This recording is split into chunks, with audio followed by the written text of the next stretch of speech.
All right, can you help me say thank you to the video team that put that together and that's awesome. Also, just want to say a special hello if you're joining us for the first time. It's awesome to me. We just did baby dedications and love to see the families on there. But I know, for every successful kid that gets raised, it really does take a village. Is that not true? So I know that there's friends and family in the room. I know also maybe you got invited today. It's your first time. Listen, I just want to say two quick things before we jump into the message. First, we're so honored to have you here. When we built this church, we're about to make 25 years, but our heart in this church is to create a place anybody can come. So regardless of what you believe, regardless of where you're at in life, we just want this to be a safe place people can come and figure out this stuff for themselves.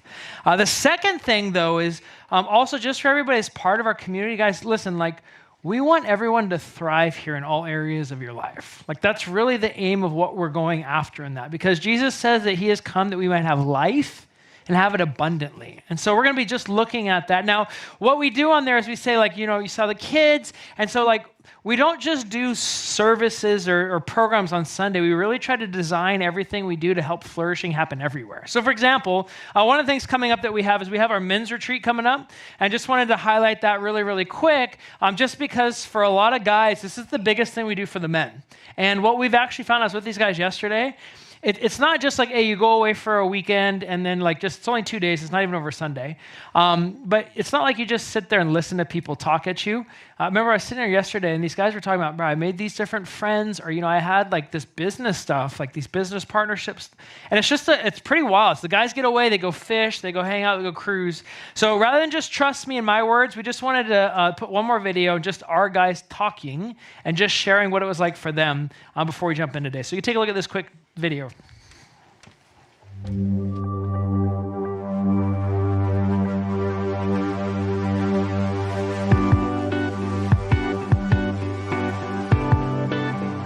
Before I came to this retreat, it was something I've always heard of, but I was a bit unsure, not sure what to expect.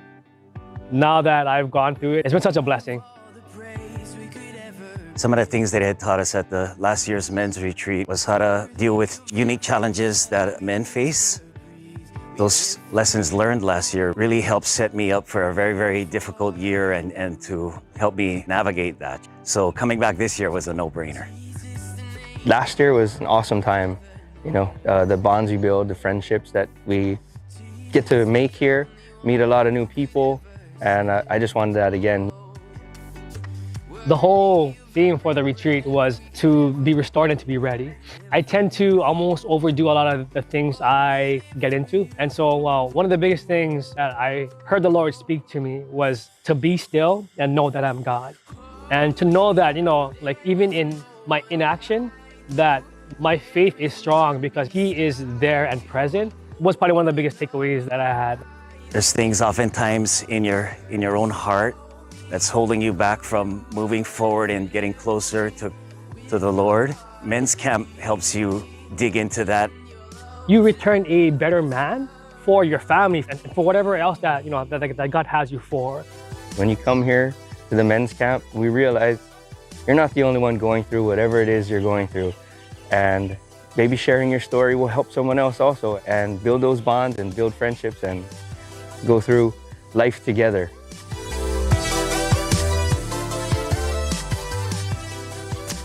Yeah, so just wanted to give chance for guys, because we only got 65 spots. We do it with Windward as well, which is a church on the South Shore.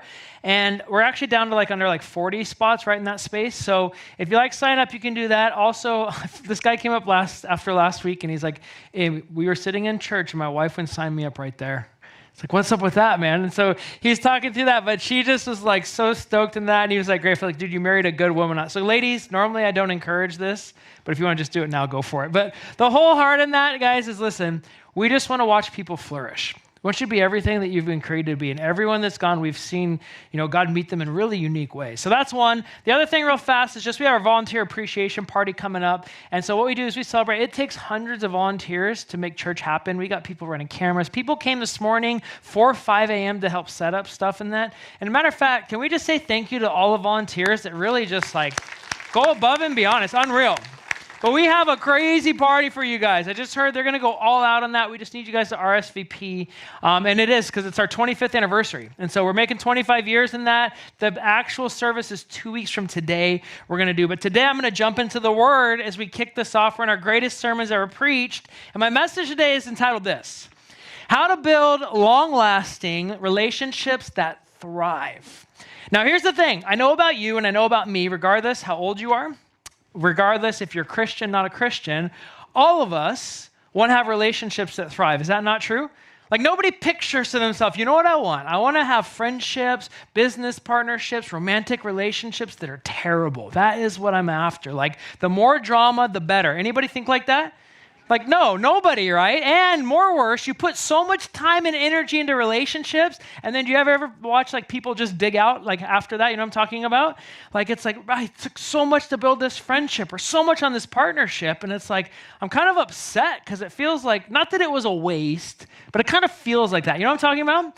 So as we're looking at this, we're going to look at how do we see this happen? Because again, we believe Jesus wants you to be able to thrive everywhere that you go. And Jesus is going to teach us something wild on that. But before we do that, I got to tell you, especially if you're new to church, what I need you to do as we go through this, I need you to think of this like a movie. So if you're new to our church, this is something we do when we talk about the scriptures. Because sometimes if you don't think of it like a movie, it can just be boring. You know, it feels like rules or different things. But these are actually stories. And when you see it like that, it really does impact that. Now, I love the movies. I just do. I managed a movie theater when I was younger. I had like 9 screens and a bunch of employees in that. And so like I've always just been into movies. Matter of fact, when I was in college, I would go to the movies every Monday at 2 p.m. And here on Oahu, I would go to Pearl Highlands. You guys remember that theater over there? And I would always go there Monday at 2. You know why? Nobody was there. It was just me and my theater. And it was cheap. I love all of those things. So I remember I was with my friend and we went, and my friend, like, we were late. And so he's like pushing me all fast, you know? And you know, like when you go from like a bright room to a dark room, you kind of like got to wait for your eyes to adjust, right? So anyways, when I managed the theaters before, there's actually 1 or 2 seats in every theater that they set up the whole theater to be the best experience. Like they set up microphones in the seats just so that you, like if that person sits there, that's the one. So every time I go into a theater, that's where I'm going, right? There's an actual seat in that. So, you know, it's like getting in there is dark. So my friend pushed me in that. So we go up there, we go down the line, and I plop down in my best seat, right? Just like, oh yeah. And then you'll never guess what happened. The seat started moving because I went and sat on an uncle, the only other guy, and the whole theater was this uncle, and I sat on him, right? Can you imagine? Like, how many of you grown men knows what it to feel like to sit on another grown man? Anybody? Like, I'm like sad that I know that feeling, right? So I sit on this guy, and this poor uncle, here's this howly guy coming up, and he's the only guy in the theater, and I sit on him. So he screams, "Wah!" And I scream, like, what do I do? And then I step over here, my friend, this guy, he sits down and traps me next to this guy, right? So we sit down, and I'm like freaking out kind of in that. You're like, what are you going to do? Like, how many of you guys would just run out of the theater, right? So for me, I'm kind of like sweating, so embarrassed. But here's what's so crazy to me. 5 to 10 minutes later, I kind of forgot that happened. You know why? Because I got sucked into the movie. You guys ever have this happen? It's like when you see things and the story's so compelling, you just start to experience on that. Now, believe it or not, this can happen with scripture like that. And that's what I need you to do as we look into this, because what Jesus is going to teach us today is how to build long-lasting relationships that thrive. Now, if you do have your Bible or your phone, we're going to be in John 13 all day today. But let me just kind of lay this out, because here's what Jesus says. He's going to drop a new commandment that day, and he says this, that you love one another just as I loved you, that you should also love one another. Now, if you're a part of the church, listen to this. Watch this. He says, by loving one another, all people will know that you are my disciples. Like, this is the thing he wants us to be known for. Not that you live a perfect life, not that you've got everything all together and figured out. One of the things that should mark Christians and mark you and me is that we are so good at loving each other. Now, here's what's hard about this. It's easy to agree with that in your mind. Is that not true? Like, I do a bunch of weddings. I do tons of people. It's like they really do want to love one another. The problem is sometimes we just drive one another crazy. You know what I'm talking about? And it's like, even think of your own family, right? Your sister, your brother, your mom, your dad. It's like we love each other, but we also want to kill each other sometimes, right? And so one of the things in there is it's like those tensions will come up. But Jesus is going to drop this thing. Now, here's what you also got to know. When he's going to do this in John 13, he's about to show us a principle that changes everything. Like, let's go to movies really, really quick. There's certain scenes in movies where, like, you see this part of the movie and the whole movie's different going forward. Like, for example, if you guys ever watch Gladiator, Gladiator, he gets, like, wrongfully in that, his family, and then he's fighting as a gladiator, and this is the scene where he pulls off his helmet. He's like, I am Maximus, blah, blah, in front of Commodus. You guys remember this? And the whole movie changes from that point, right? Or you look at, like, The Matrix. You guys remember this? Red pill, blue pill. And then once he takes the pill, it's like the whole movie changes from that point forward. Like in the same way, Jesus in John 13 is going to do something that's going to change everything. And the thing that he does, if you and I will do this thing, it will change your relationships. Okay, so John 13, a little bit more context on this, just so you know. John has a bunch of chapters in it, but chapter like 13 through like 19, 18, 19, that actually all happens on one night. It's all one night. And what you got to also know is this setting, it was a feast. It's called the Feast of the Passover. And so Passover is like the biggest holiday they have, Jewish people. So whatever your favorite holiday, just kind of picture that in your mind. The reason why it was so big for them, as a people, they were enslaved for over 400 years, and God showed up and saved them. So they would do this huge feast so that they would never forget. So picture one of our holidays that has a meal with it, whether it's Thanksgiving or maybe you get together for Christmas, but they are sitting at the table. Now, if you're not a church person, this is all going to happen what they call the Last Supper. If you've seen that Leonardo da Vinci painting, this is that time. So John 13 to 15 or John 18, it's all going to be at that table. So as we read, watch what happens. So Jesus, he's sitting down, but here's what he knows. He knows that his time has come. So here's what you also got to know. Jesus is more popular than ever at this point. It's 3 years into his ministry. Everyone's talking about him. He's not just a teacher. He's healing people. He prayed over Lazarus, and Lazarus came back from the dead. I mean, it's wild. And so he's sitting with all his guys, but what Jesus knows that they don't is in the morning, he's going to die on a cross. Now, I don't know about you, but if it was my last moments with my boys, I have 2 boys, I wouldn't be like haphazard about it. You know what I'm saying? Like if I knew today was my last day with my kids, I would make it count. Anybody else? Like everything I said would be on purpose. Everything I did would be on purpose. There's no way I'm just going to go watch Netflix the rest of the day and just like, whatever. It's like, this is my last chance. So Jesus is in this spot, and this is what he does. So he goes, and as they're eating, it says in this part that basically the devil put into Judas and that he's going to be betrayed. That's how Jesus is going to die. But at the very end of this, so Jesus, they're sitting there. Look at the last line. So as they're sitting, they're all at a table. It says he rises up. Now just imagine you're eating like a movie, right? If you're eating at a table, he's sitting at a restaurant, all of a sudden in the middle of the thing, if someone gets up, all attention goes to them. Is that not true? Are they going to give a speech? Are they going to talk? What are they going to do? So he stands up. Now watch what he does. So he gets up from the table. He takes off his robe. So they would wear kind of like the finer clothes on the outside, and they'd have like an undergarment. And he goes and he wraps a towel around his waist. I'm going to just illustrate this. So he goes, he gets up from the table. He comes over. He grabs a basin, and then he grabs a towel. It says he wraps it around his waist. He pours water into that basin. Then he begins to wash the disciples' feet, and he's drying them with the very towel that's around him. So just try to picture this. They're sitting there, and here's this guy. They've watched him do crazy things, miracles and that. He gets up. He comes down. He bends down as they're sitting at their feet. He pours water in there, and then he just starts to wash their feet. And more so, he's drying their feet with the stuff that's on his body. Now, how many of you guys, if you're in this, you're going to be up here and Jesus starts to do this. How many of you guys would start to just all right, Jesus, just go for it. You missed a spot over here, can you get that? My little toe is dirty, how many of you guys would act like that with Jesus? There's no way, right? I mean, if someone even washed my feet today, it's a humbling experience, right?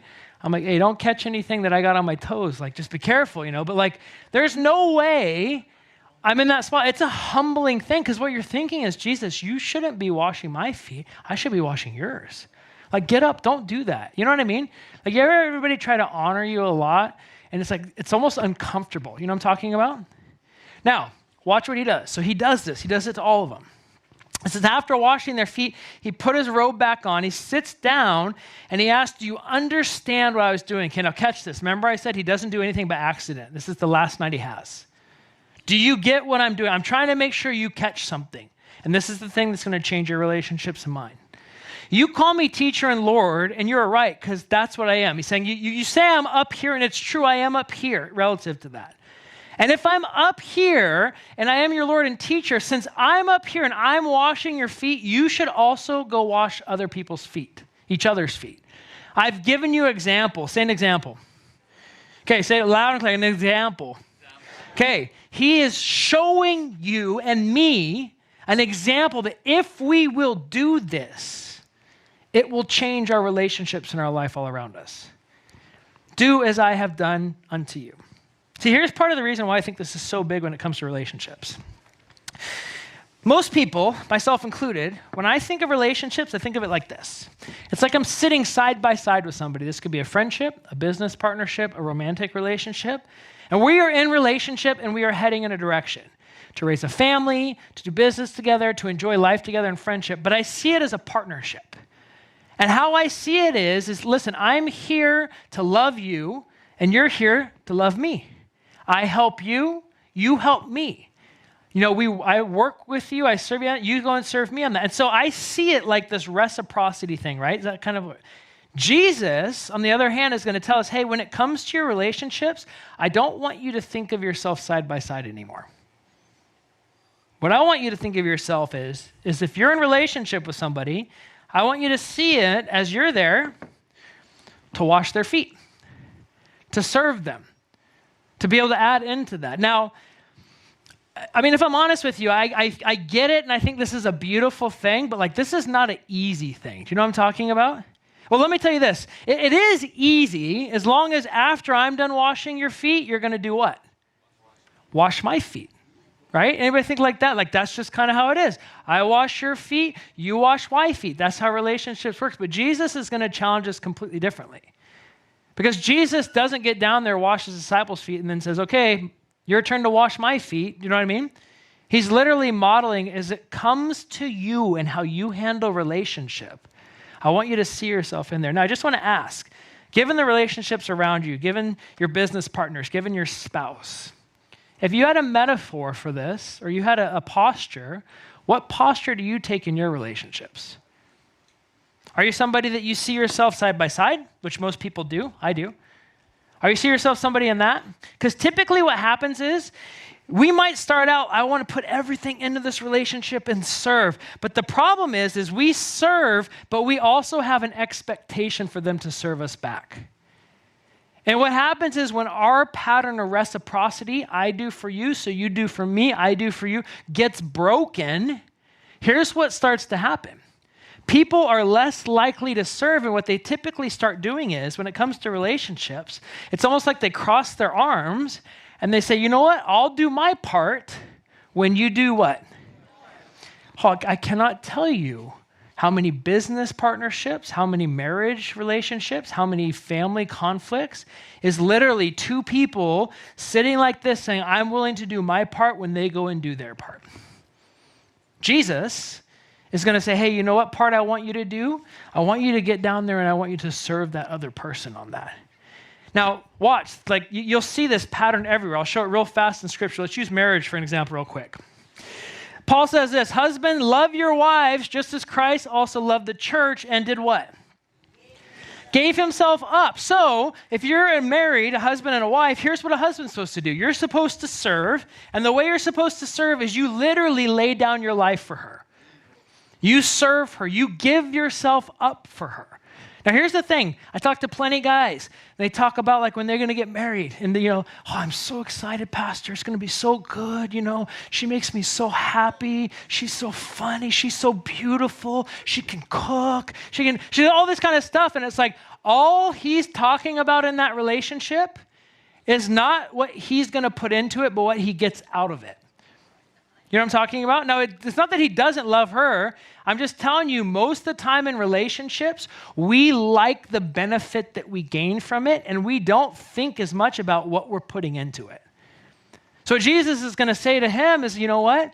Regardless of what she does or how she looks or what life is, what you're saying today is you are to give yourself up so that she will flourish and you serve.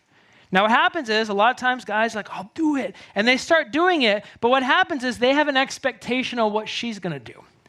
And when she doesn't do what they want them to do or what they picture, then they start getting up from being a servant and they start crossing their arms. I'm tired of laying my life down.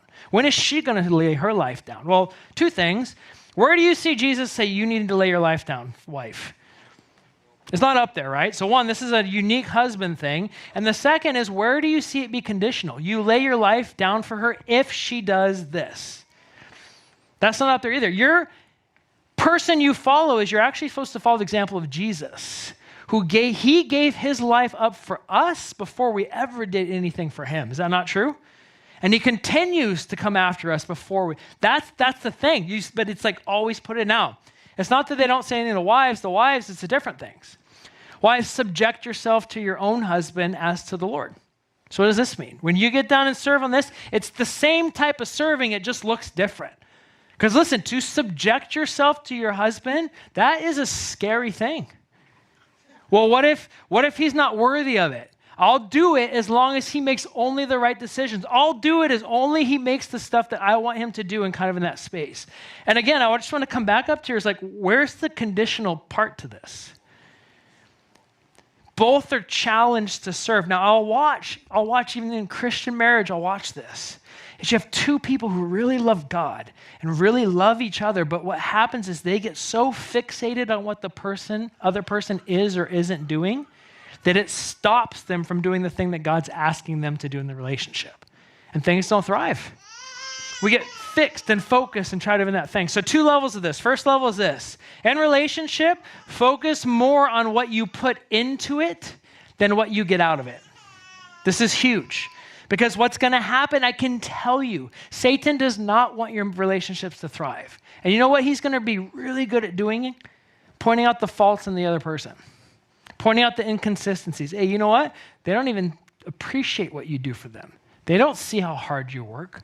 They don't see all the little thoughtfulness that you have as you think through everybody's schedules and everybody's life. They don't, and he's just going to point this stuff. And sometimes it's not true what he's going to say, and sometimes it is true.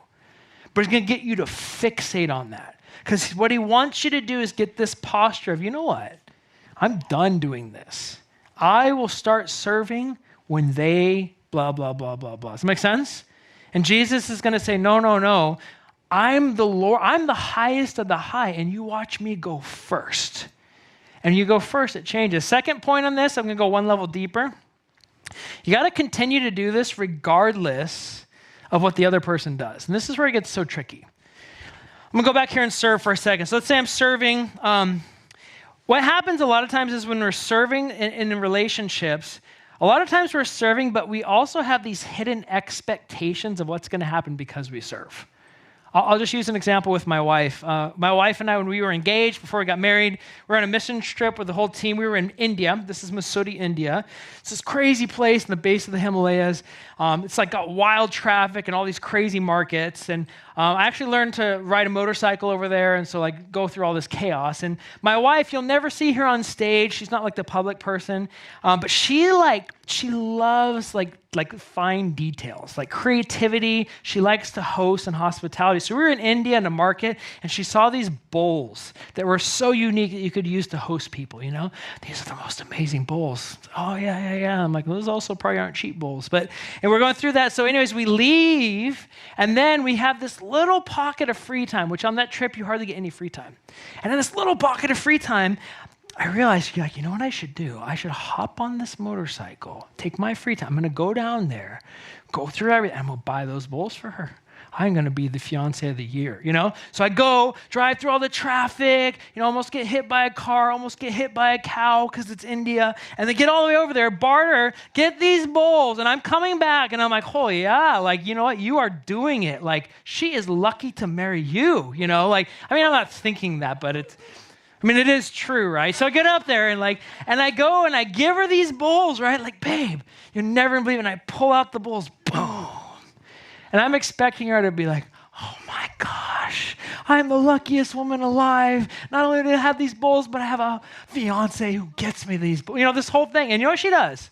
She looks at the bowls and she goes, oh, thanks. And then walks off. And I'm like, what? Do you know what I just did for you? Like, I sacrificed my free time. I went and did this for you. And all it is, oh, thanks, you know? Now, I was mad. I was really mad. It sounds kind of like petty, but the truth was, here's the problem. When I did that, I did do it to serve her because I knew it would bless her, right? But I also had this expectation of how she's going to respond to me. Does that make sense? And I carry this expectation, and it's this expectation when I serve that causes the problem. Because I'm not just serving freely on that and there. Now, I will got to tell you, we were just engaged. What I didn't understand about my wife that I know now is my wife is a processor, which means if she gets caught off guard by something, she processes the whole thing, right? So it might be like the next day, she might come to me like, I can't believe you got me those bowls. And I'd be like, where were you 23 hours ago? You know what I mean? Like, what the heck? But that's some of the stuff you learn over time in that, because a lot of times what happens is God does put you with opposites. Opposites in partnerships and business and friendships and that. And so what happens is when we serve, we have an expectation the person understands, or an expectation they're going to know what we're doing, or they're going to do something else. And these expectations cloud everything. But when you get to this place where you start to really lean in, and it's like, okay, Lord, whatever it is that you want to do, whatever it is in that space, that's where it flourishes. Now, we're going to do in a moment, so we're going to look at a real life testimony. This is a Chip and Joanna Gaines. And so they do the show Fixer Upper, you know what I'm talking about? But I just want you to see how God oftentimes puts people with such different people. And if you're not careful and you don't really see the gift that they are or how each other serves each other, you either build each other or you start attacking each other in the end. So take a look at the screen as we take a look at this testimony video.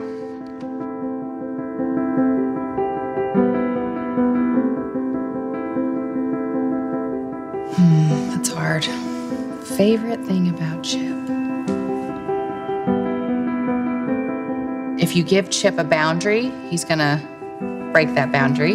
If you give him a rule, he's not going to follow it. And if you tell him he can't go past this line, put his toe over it. Joanna is like the purest, most stable person I've ever met. I like safety. I like knowing what's coming. I don't want to be surprised. I don't know if we would have dated in college if we would have known each other.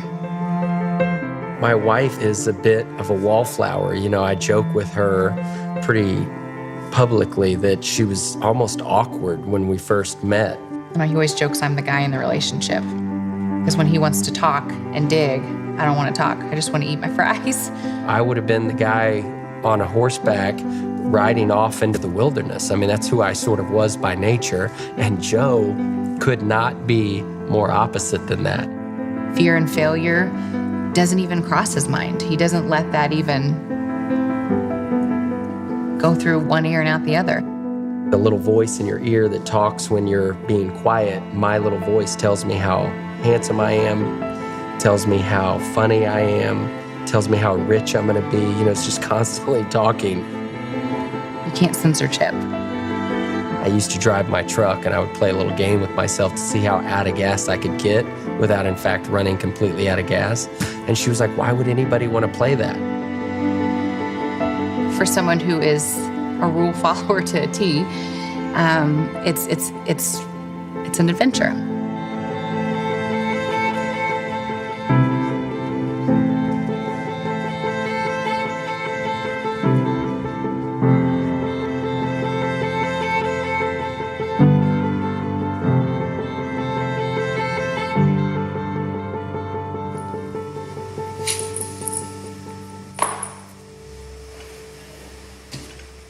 I think like loving somebody is top rolled down, James Dean and whomever, flying through the mountains, going too fast, reckless. And your idea was, no, bubble tape, yeah, sitting around, wrapped up. Eating church's chicken. If I didn't have Chip Gaines in my life, I'd still be dreaming in my head, but not acting out on any of that, not living it out. You push me. You push me out of my comfort zone. I like comfortable. I like predictable. And you push me. Am I any of those? No. Not comfortable or predictable? You're comfortable in that you're consistent in just who you are as Chip, but you're definitely not predictable. I think that's one of the reasons that I love her like I do. I mean, I feel like she knows me in a way that has caused me to stop acting. You know, I feel like I've really been an actor. I've been a character my whole life. I've always tried to prove something to someone. Do the microphone thing. That makes me feel more comfortable. Remember the time that I came home from that guy's trip in East Texas? Do I look fat? Just make sure your jeans aren't too tight. You know what I mean? Do I look comfortable? No, just your jeans are real tight right there. Just like that. Why is the only Watch your everything. I'm watching. When I caught her, I finally felt content for the first time in my life. I felt like I could be exactly who I was. Look at you, sexy mama. Showing some skin. I see that. That's interesting. I have learned so much about order and structure and processes through my wife. And God is all of those things to me now. But at the beginning, God was just chaotic to me. He was wild. He was untamed. He was unruly. And I liked that. But God had a funny way of bringing me Chip to almost have this reality of what it's like to follow Christ, which is a lot of the things are going to push you to a place of discomfort.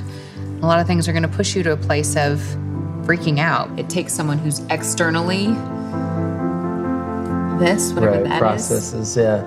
Because it helps me get it out there, because it's healthier to be out there than it is just let it all kind of play in my mind. I don't want to be in the box anymore. I don't want to play it safe, because where the impact is over here on the other side. You were like a flower in desperate need of water. You blossomed in a way that was really fascinating to watch. I was made for a reason, and I need to let whatever God has created me for, I mean, that needs to be known. I don't need to stay hidden.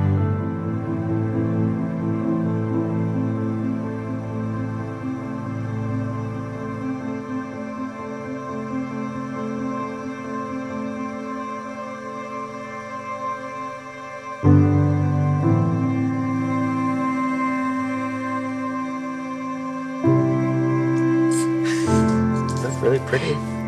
They did good on your makeup. Thanks, Chip. My walk with God when I was little and all the way up until like my 20s was always, if you play by the rules, you'll be blessed. But then I met Chip, and I feel like now it's when you take a step out in faith, when it makes absolutely no sense, I think that's where the greater reward is. There's no telling where that will take you. You're easy to look at. My name is Joanna Gaines, and I am second. And I'm Chip Gaines, and I am second.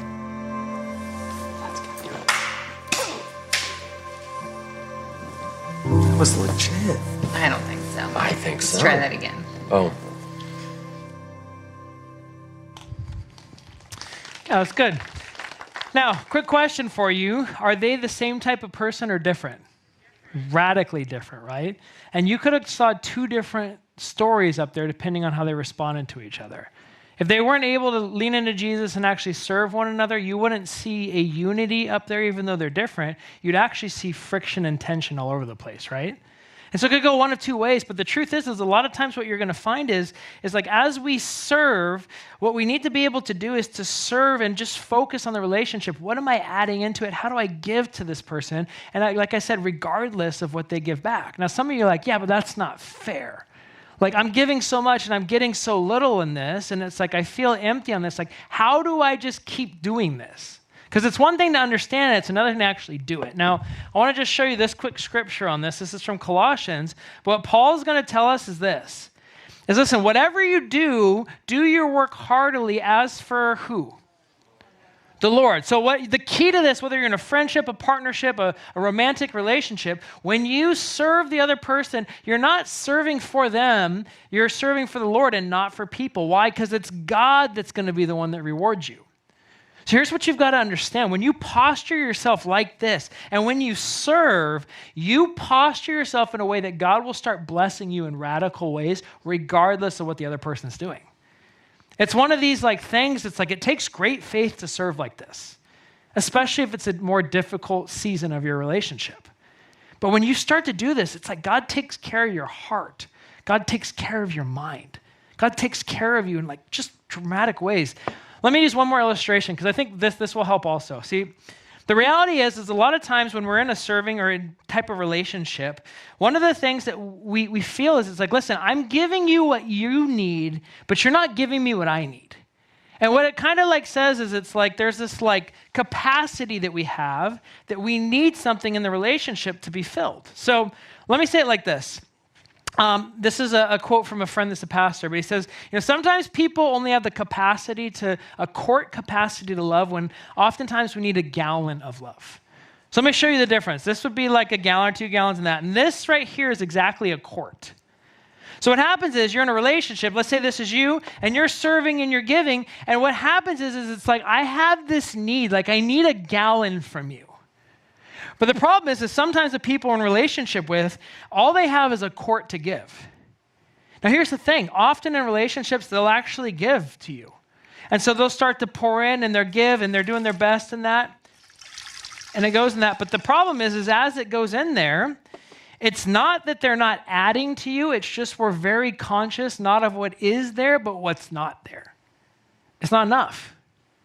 And so it's like, I need more. And so they give more, And let's say they go and they give everything they got. And this is truly everything they've got to add in this thing.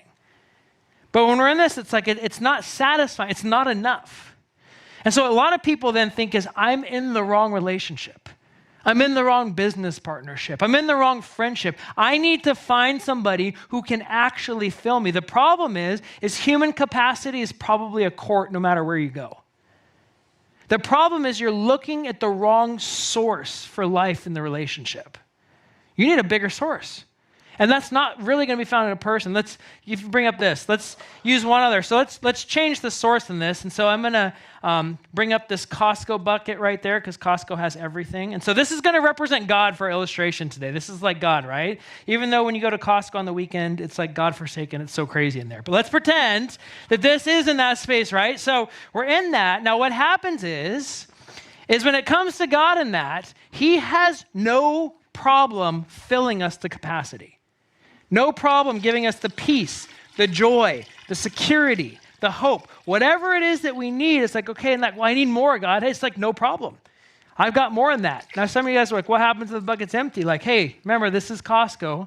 Everything comes in threes, okay? There's more in that, right? So there's choke in that, and it's like limitless resource. He can just keep going and keep going. So what starts to happen is this feeling becomes, man, I really am going to be filled and have everything that I need. But watch this. I'm going to be filled and have everything I need, not from a person. Does that make sense? Here's what's wild about this. When this becomes true, what starts to happen, if I was to go fill this up with a little bit of water, when you're in that place and God's filling you, guess what happens? That person, all they have is a quart to give you. And so they start giving you that quart. And guess what happens over here for you? You're able to be grateful for the quart they have to give. You're not ungrateful because they don't have what it is that you need. Does that make sense? It changes the whole relationship, even though nothing's really changed. What's changed is you've gone to a different source. Your sense of safety, your sense of security, your sense of joy, it's not rooted in that other person, it's rooted in God. And if it's rooted in God like that, and he really does do this, I don't have time to tell you all the crazy testimonies. I know people that are in crazy seasons of life, yet they have such peace. And we tell them, how do you have peace? It's not that they're Jedi mind tricking themselves. It's literally the peace that surpasses all understanding. It's guarding their heart and mind in Christ Jesus. That's scripture. But they're experiencing it. And then because of that, their relationships can thrive. Because why? They serve the other person because they know God's the one that rewards them. They serve the other person because they know, listen, that other person, they may not be giving back everything, but they're giving back what they can in this season of life, and I'm going to be grateful for what they can give. I mean, you're in friendships, you're in relationships. How many times are you in a relationship and if people coming at you all the time and they're like, it's not enough, and it's not enough, and they criticize you all day long? How many of you guys want to give more to that relationship? Can you raise your hand? Dangerous relationships. So by no means am I saying, hey, if you're in like a physically abusive relationship, that's God's will for you to do that. But I'm not saying that at all. Please don't hear that. I'm talking in the normal relationships that we have where we, there's times where we both offend each other and hurt each other. And there's times when we get in a funk and we don't have much to give. And there's times when they get in a funk and they don't have much to give. What I'm saying is in any season that you find yourself, if you will come down and serve, and if you will go and get filled from God as the source, that is a secret to making out a rough season and watching long-lasting relationships that thrive. Now, some of you guys might be saying, yeah, but you don't know the person that I'm with. You don't know the friend that I'm with. You don't know the family member that's in my family. You have no idea. And the truth is, I don't know that. I can't imagine. It's probably really, really hard. But the one thing I just want to make sure that you know today is I may not know who that is, but Jesus does. Because when he washed feet, do you know who was still sitting at the table? Judas. The guy who was going to cause him to suffer more than anybody else was sitting at that table.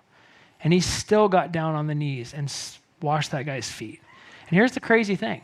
Jesus served until the end, and then the next day he's going to suffer. He's going to die. That's Friday. But you know what happens on Sunday? On Sunday, he rises from the dead. On Sunday, he gets lifted up by God in a way where God fights his battles and comes alongside in that. So he embraces the way of the cross and everything begins to flourish. In the same way with your relationships, the best way forward is not to fight for yourself or just do that. It's actually to embrace the way of the cross and let Jesus fight for you and let him come alongside you, let him do this. So I've got good news and bad news as we close. Here's the bad news about relationships. You know what the bad news is? You can only control your side of the relationship. That is bad news. For somebody like me, that's really bad news. Because I don't know about you, but I don't like it when I don't have influence over stuff. And I can't determine, especially when it affects me. But the truth is, you can't control the other person. And trying to control them oftentimes will make it worse, not better. But the good news in this whole thing is this. You are only responsible for your side of the relationship. And so if you put everything in you on your side of that, let me tell you, at the end of the day, God will be with you. And God will be for you. And there is no way, whatever they do to you, it's going to spoil what God has for you. And it just might be that if you take that posture, you might be the person that brings radical miracles into your family, into your marriage, into your business, and transformation on that. I can't stress this enough for everybody. When we take this posture, when we do this, it's like, this isn't like self-help. This isn't like, here's 3 different principles you can have and it will change everything on that. It's like, you're literally inviting God into your relationship, into your partnership. You're literally inviting God to have your back. And God will give you access to everything he has and everything he is. And that's the stuff you're going to find here. If you're new to church, here's what you're going to see. Nobody in here is perfect, especially the pastor. The pastor's a crazy person. It's Pastor Dave. You'll meet him next week. The other guy's pretty good, but Pastor Dave, no. So the whole point in here is we are all imperfect people, but we've found something that is perfect. And he loves us just as we are. When he died on the cross for us, we can be connected to him. And it's not just oh, you get to go to heaven. It's no, you get heaven now. You get his peace now. You get his joy now. You get his life. Even if you've made mistakes and blew everything up, he comes in and he works in your life and around you and transforms you. And it's just crazy. But he wants you to not only have that for you, he wants you to be an extension of that for other people. To love through relationship in your family, no matter what. And remember to go back to the new commandment, if we love people like this, by this, all men will know we are his disciples. I don't know about you, but I need help doing this. Like, this is definitely a love beyond me. I need a source to say, God, help me to serve regardless what the other person does. Help me to get what I need from you. And help me just to trust that you are with me and you are for me. Can you bow your heads with me? Just close in prayer.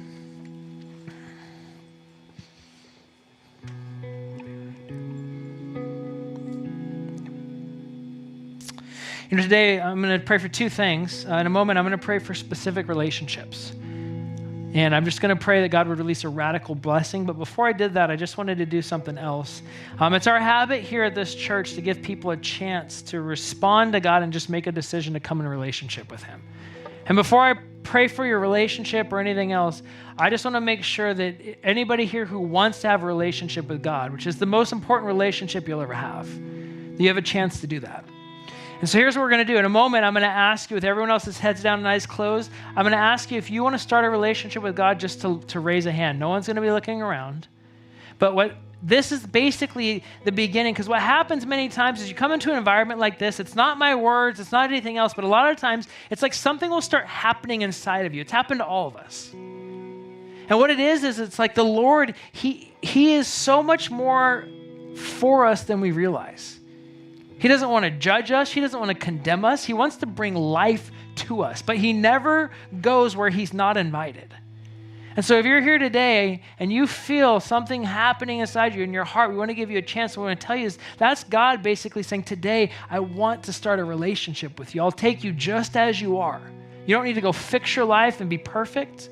You're inviting him to come in, and in doing so, it starts this transformation, this relationship. It changes everything. So if everyone else's heads down and eyes closed, if that's you and you want to do that and start a relationship with God today, can you just lift a hand really quick? Go ahead and do that now. Okay, you got some hands in here. There's probably hands in other theaters. There might be hands online. It's not about me seeing your hand. That doesn't matter. But it is important to respond, because in responding, it's marking the day saying, you know what? This is the day I started a relationship with God. You can put your hands down. And for the sake of those that lifted their hands, we're all going to pray this prayer together. Everyone, even if you lifted your hands or not. And you can just repeat after me. They're not magic words. It's about what happens in your heart. But you can say, Dear Lord Jesus, today I want to start a relationship with you. I know I made mistakes, and I'm sorry. Today I want you to be my Lord, to be my Savior, to be my leader, and to help me to follow after you all the days of my life. Now, with everyone's heads down, eyes closed, I just want to extend now an invitation to anybody here. And if you're here today, and you were sitting here today and God started talking to you about a relationship, a friendship, a marriage, a relationship with your kids, a relationship with your parents, whoever it is. And if you realize that for whatever reason, and you might have a great reason, your posture in your heart has no longer become, I'm here to serve and add into this relationship. Maybe you resonate with your arms being crossed and you're waiting for the other person. Maybe you feel like you're side by side and they're not carrying their stuff, but today you feel the Holy Spirit nudging you, saying, listen, I want you to take the posture of a servant in this specific relationship. If that's you today and you have a relationship in your mind, I just want you to lift your hand right now, because we're going to pray for you and pray for that relationship. Go ahead and do it right now. If you're there and there's a specific thing. So God, you see these hands, you see my hand up, God. You spoke to me so clear this week about a relationship. Lord, first off, I am going to be, just lead us in just repenting and just asking for forgiveness, because at least for me, God, I've been so focused on what the other person has or hasn't been doing. And I've allowed that to stop me from being able to serve and being able to experience your joy, because I'm so upset about this other person and where they're at. And I just want to ask for your forgiveness. Forgive me for focusing on them rather than focusing on you. And God, I ask now that you, for my friends and all of us in here that are lifting our hands, God, would you do something radical inside of our heart? God, I pray for some people in here, I feel like some will just need forgiveness. That they need to be able to forgive the other person, because with the other person, it wasn't right. What they did was wrong. But that unforgiveness is clogging things up. God, give them a supernatural ability to forgive. I pray for some that feel hopeless. This is never going to change. God, would you pour hope into their heart? I pray for joy. I pray for peace. I pray for whatever it is that they need. God, would you flood them right now with it? And Lord, we commit to be like you, God, where you served first. You went first. And we're going to go first in this relationship, trusting that you are a God who can do miracles. And we ask for our miracles in our families, in our businesses, in our marriages, in our friendships, and everywhere we go, that we might continue to testify, Jesus, your way is better. And that you really do be able to help us build relationships that last and relationships that thrive, not because they're based on man, because they're based on you. So we love you, we praise you, and all God's people said, amen. Hey, would you welcome those who said yes today? So awesome, guys. So good. All right, well, that is it for today. One last thing as we're on our way out of here. We do have these small group guides. These things are free, but they're just ways to help you go a little bit deeper and to grow. They're out in the lobby. You can take them again. They're free. You can also get them online. Next week, Pastor Dave will be here. He's going to be preaching a message on sex, dating, and relating. And so he's like, did I say that right? I did. So it's one of these ones, you won't want to miss this one. Pastor Dave is going to bring something that's going to be okay. So it's going to be good. So other than that, we'll see you guys next week. And have a great weekend, everybody.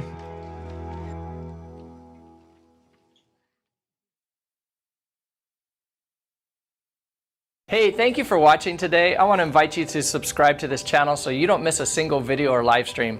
I encourage you to share this video with a friend, and don't forget you can join us live every Sunday online or at one of our New Hope Winter locations. Thank you so much for watching today. May God bless you.